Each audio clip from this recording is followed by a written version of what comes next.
Hey, all right, skidding in here at the last minute. Sorry, I'm late.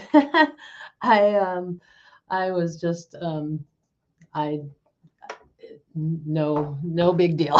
Anyway, I'm late. So today I'm going to talk to you about time and how it's your biggest investment in your business and how to use it wisely. Okay, so let's get started. All right. So first of all, I want to just say one thing is one a coach that I had, she would always say, it's your time or your money. So you want to think about that because that really shows the reality that time is an investment in your business, right? Because either it's going to take your time or you've got to pay somebody to do it. But either way, those things have to get done, right?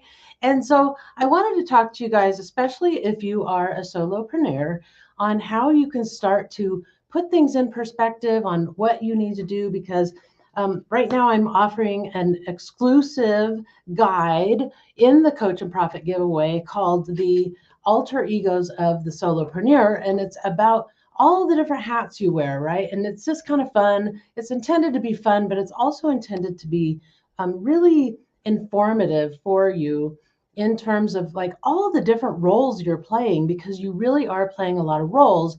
And last week I talked about this in terms of, that it's really important that you make decisions when you're in the right role, right? Because your mindset may not be in the right place when it comes especially to things like spending money, right? Buying courses, that kind of stuff. You might be acting on impulse instead of acting in the best interest of your business.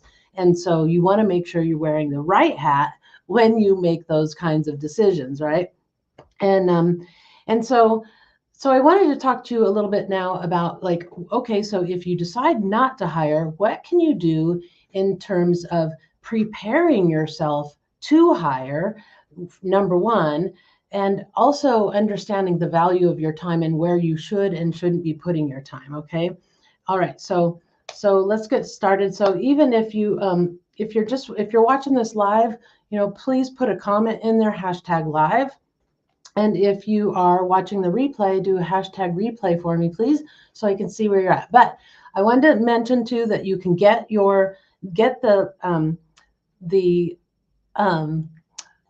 the alter egos of the solopreneur. You can get that guide by joining the Coach and Profit giveaway, and I will be dropping the link to that in the comments here when I'm done in just a few minutes. All right, so let's talk about your time. So first of all, when you're talking about your time, you want to make sure that you are categorizing all the work that you need to do, right? So as you're doing things this week and next week, start putting a category. And if you download my guide, you'll be able to kind of see like all the different roles. There's a lot of them, and that isn't even exhaustive of what you could actually label things at, but kind of start looking at like, is it an operations type of thing? Is it a management task? Is it a, should it be at the CEO level? Should it be at the accountant's level? Should it be, at the development level where you're doing all the technical things? What things are you doing that, and what role are you playing when you do those things, or what category should they be in? Okay. And the reason why you want to do this is because when and if you ever hire, you'll be able to hire more easily because you'll have all the things that need to be done categorized into roles. So you'll know what role you need to hire, right? And then you'll actually have sort of a job description done as well. So you're kind of killing two birds with one stone. Okay. And then the other thing I want you to do when you're doing this is start labeling everything. You may have seen this. A lot of different creators use this. Business people use this matrix that's the good at and like to do, good at but don't like to do, bad at and like to do, and bad at but don't like to do, right? So if you categorize all of those things in this little matrix, then you can start looking at like what things you probably should be delegating because you're not very good at them or you don't like to do them or both, right? But if it is something that you're good at and you enjoy doing, then you want to like see if it's really appropriate for you as the CEO of your business to be doing that. And it might be appropriate now while you're in the beginning stages of your business, but eventually, when you scale, and if you scale and when you scale, you may want to have that all, delegated out, and then you just simply oversee it because it takes up too much of your time, right? The other thing I want you to do is, now that you have everything categorized, now that you have the good and bad and what you like and don't like to do, then put a dollar per hour amount on each one of those things. Okay, so um, if you're doing like development work, or you're doing VA work, or you're doing, creative, like creative writing or writing work, copywriting, sales copy, persuasive writing, all of those different types of things require kind of a different skill set. And so because of that, they also command different wages, right? And so if you start putting a dollar amount, and you can go to just about any, like Upwork or Fiverr or any of those, and you can start looking at what people are charging and figure out what it is that you should be charging, or you would be charged if you were to hire that person, right, to do those things. And when you start putting a dollar amount, and you start realizing that you're doing like work that maybe commands 10 or 15 bucks an hour, well, that's probably not something that you as the CEO should be doing, right? Because that kind of work requires lower skill and more time, right? So I always look at things like lower skill and more time, or high skill and not as much time, right? Somebody who, like, is an application developer, or they're an expert in web page design and WordPress, and all of those tools, all of that software and technology, they would command a much higher rate of pay, but it's going to take them like lightning faster than it would take you to do those things if you're just learning those skills. You see what I'm saying? So you want to look at that. But not all people are created equal. I want to make that point that not all people are created equal, because they just because they put up a sign and say they do this thing does not necessarily mean they are really good at it. And so you want to make sure that they have the experience that you desire. And it's not a bad thing if they don't have a lot of experience, okay? So think about this. If they don't have a lot of experience, you have the ability to train them how you want to train them, right? You could even give them a perk and put them through training and that kind of stuff. So pay them a lower wage and put them through a perk and give them some training or something like that, until they build the skills to command that higher wage, and then work them up to that wage, so that you're able to give them incentives as time goes on, give them raises and stuff like that to keep them motivated and wanting to work for you, and giving them those perks like training and support and that kind of thing.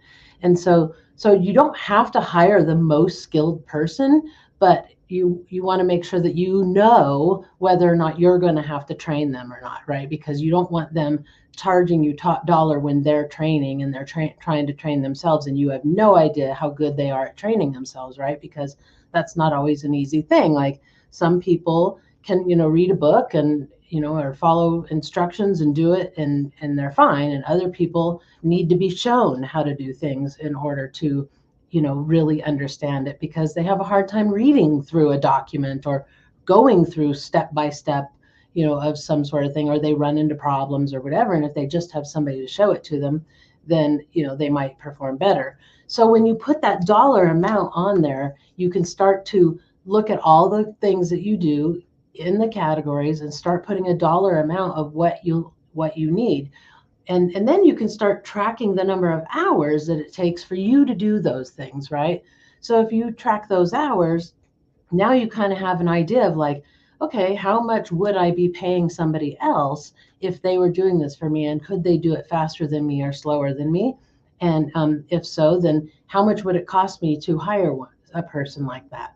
And so here's the beauty of all that. When you go through this exercise, and you're really just doing it as you go, so it's not going to take you that much extra time to do it.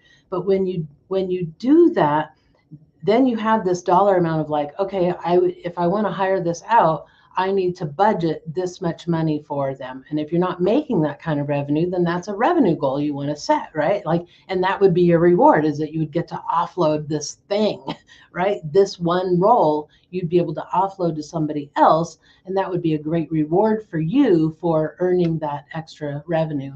So you can kind of reward yourself along the way as you go, especially if you're not yet to the point where you're paying yourself, or you're not paying yourself much, and you want to make sure that you have all the pieces in place for your business. And that's one of the things you can do, is rewarding yourself by giving yourself more time, because your time is really valuable, right?